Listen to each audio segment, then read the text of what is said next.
Good day, Mr. and Miss Niegas. My name is Arnel Datu from Chateau de Marinero, your wedding coordinator. It's my pleasure to meet you, Mom and Sir.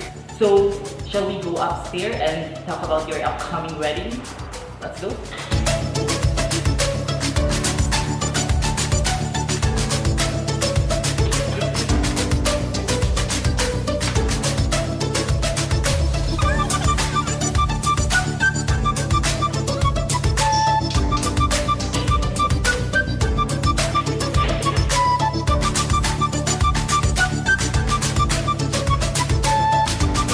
Have a seat, sir. So now, Mr. and Miss Niegas, I will present to you the catering plan for your upcoming wedding. So before anything else, let me show you the catering layout design. So this is our catering layout design. Sir, as you mentioned last time, you are expecting 70 individuals from your family and 50 individuals from your fiance's family. And both of you are expecting 130 individuals or guests, right, sir? So for the total, we are expecting 250 guests for your wedding.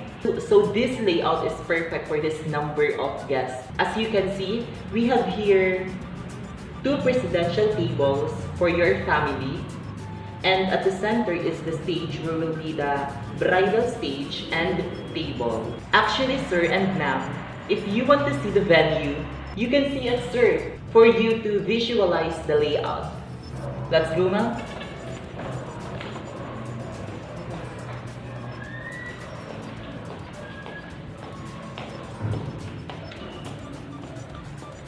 So this will be the venue of your wedding. It's 250 square meter with a capacity of 800 to 1,000 individuals. What do you think, ma'am, to your venue?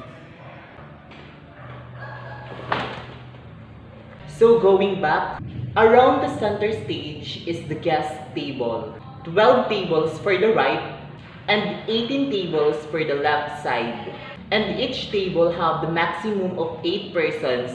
And our buffet table will be at the side of the kitchen, which is the right side. For the light and music, you do not have to worry because we have our own studio type room for that. Oh, and also, we will provide some sticker-like signs for those guests who are looking for the comfort room. And now, let's proceed to the decoration and the inspired combination. Last time, sir, you mentioned that you want a classic inspired combination, right?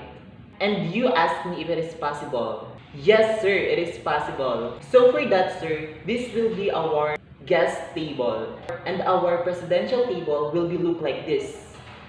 Our buffet table setup will be arranged in Filipino style, and the decoration will be all eco-friendly. And yes, sir, it is complete from soup, salad, appetizer, main course, dessert, and drinks. If you want to see the entrance and the arc, I have here the picture. And our centerpiece in every table will be look like this. For the cake, Mr. and Miss Niegas, I personally designed this elegant wedding cake with 130 mocha cupcakes. So now, Mr. and Miss Niegas, let's talk about the menu. So we have soup, salad, appetizer, main course, dessert, and drinks. So for our soup, we have here the cream and corn soup and the chicken soup. For salad, we have here the fruit salad and the garden salad. Next is the appetizer. We will be distributing a basket of fruits in every table and 1 plate of nachos for option. This is for those guests who want some chips and fruits. So let's proceed to the main course. Since this is lunch, red and white meat are perfect in this meal. So we have here the beef broccoli and the garlic fried chicken with mushroom gravy. I also add lumpiang sariwa since your fiancé request. that alright, sir? Okay then, we have the dessert. Leche plan. Is there something you want to add in the dessert? Okay. For drinks, soft drinks and iced tea. The red wine will be given to your ninong and ninang as token, right? So we are going to prepare 30 pieces of that. And I think this will be a good ideal token for your guest. What do you think, Mr. and Miss Niegas? Okay, so sir and ma'am, I also want to remind you that our wedding package includes complete dining setup, table linens, full buffet setup, centerpiece for presidential and guest tables. Also, we will provide the red carpet, the menu label for the buffet table, the table numbers, table for gifts and cakes, also the water, and the menu tasting for the both of you. So, do you have any question, ma'am, sir, before we proceed to the budgeting? Okay, so let's talk about the budgeting. I will make this easy for us. So, for the food budget will be 388,750 pesos, 15,000 for the soup, 32,500 for the salad, 90,000 for the appetizer, 202,500 for the main course. This includes the beef, 87,500, chicken, 50,000, and 65,000 for the lumpiang sariwa. 37,500 for the dessert. Next is 11,250 for the drinks. It includes 5,000 for soft drinks and 6,250 for iced tea. Next is our labor cost. If you want to know where did the labor budget comes from, I have here the tally. This has the total of 157,000. For decoration, it's 20,000. For the waiter and stewards, it's 20,000. For the MC, it's 10,000. Kitchen staff, it's 10,000. For the chef, 7,000. Lights and sounds, 35,000. And the video and photography, it's 55,000. And for the decoration and venue, 40,000 for linens, 35,000 for the flowers, 22,500 for the red carpet and sofa, 18,000 for the venue, with a total of 115,500. For other services like transportation and other matters, it's 35,000. For our contingency fund, it's actually for the emergency purposes. It's 30,000 pesos. So the total estimated budget for this wedding is 726,250 pesos.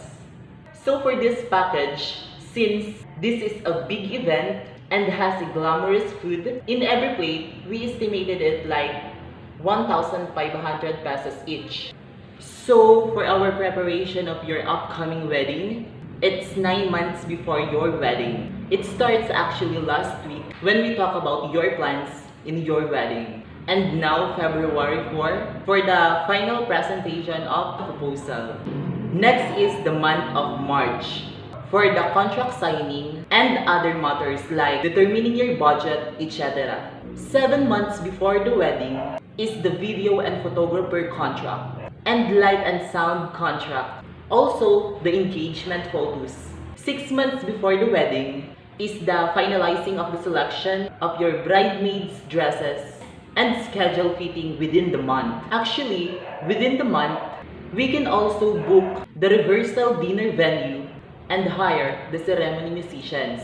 You do not have to worry about the chairs, the linens, draping, lounge, furniture, and white dance floor because we can provide it for you.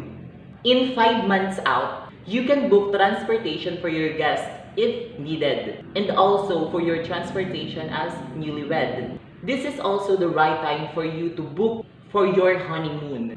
Oh, Mr. Niegas, do you have any plan or a surprise honeymoon for your soon-to-be missus? Also, one thing is, 5 months before the wedding, you can begin the premarital council. It is actually done because it's helpful to have an objective third party encouraging you to address issues that haven't come up yet in your relationship. 4 months out, you can have your final tasting with the caterer. And since we have the cake, you do not have to worry about it. Next is the wedding bands. At this month, you can select the groom's men's attire and schedule fitting it.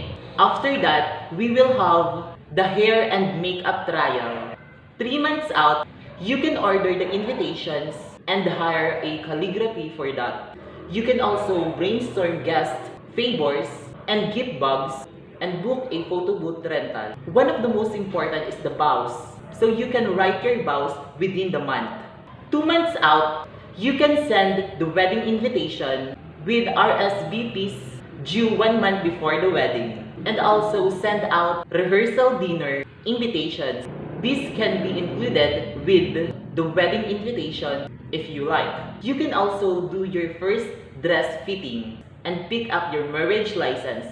You can also give the song selection to your band or DJ and buy all small items like guest books, card box, garters, and others. 1 month out, we will assemble gift bags, order or make your escort cards and place cards. And also, you can have your final venue walkthrough. Put cash in tip envelopes for your planner or delegate to distribute and break in your wedding shoes.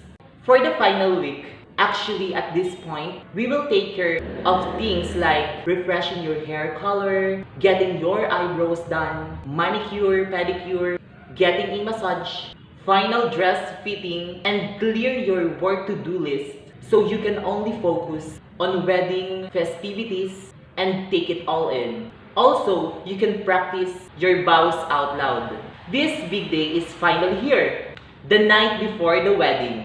You can eat a healthy meal, drink water, and get a good night's sleep. And put any boxes, suitcases, or bags that you can bring to the ceremony or reception in the car. And for the morning off, take your dress and bail out of the bag early or have someone steam them if needed. Next is lay out all the items, the ring, invitation, etc. that you want your photographer to capture and prepare yourself.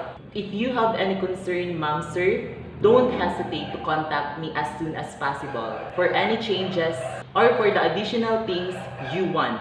Do you have any question, ma'am, sir, so far? So wishing you all but the very best.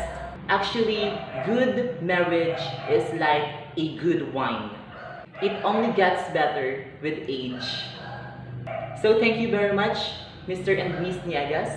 Thank you so much.